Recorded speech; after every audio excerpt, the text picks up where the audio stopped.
नमस्कार मित्रांनो, तुमचं स्वागत आहे आपल्या या मिनी ब्लॉगमध्ये. आणि या मिनी ब्लॉगचं विशेष कारण असणार आहे मार्गशीर्ष गुरुवार. तर मार्गशीर्ष गुरुवारचे जे 4 का 5 गुरुवार असतात ते मी तुमच्यासोबत शेअर करणार आहे. तर ह्या मिनी ब्लॉगवरती भरभरून प्रेम द्या. सर्वप्रथम तुम्हा सर्वांना शुभ सकाळ. चला तर मग फटाफट रेडी होऊयात, कारण की मला जायचं आहे जॉबला आधीच झालेला उशीर.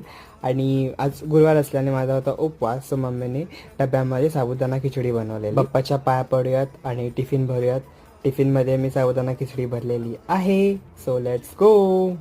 मित्रांनो, मला आज बस वेळेवरती मिळालेली, कारण की वेळ माझ्या हातात होती. फायनली मी स्टेशनवरून ऑफिसमध्ये पोहोचलेलो आहे वेळेवरती. वाव.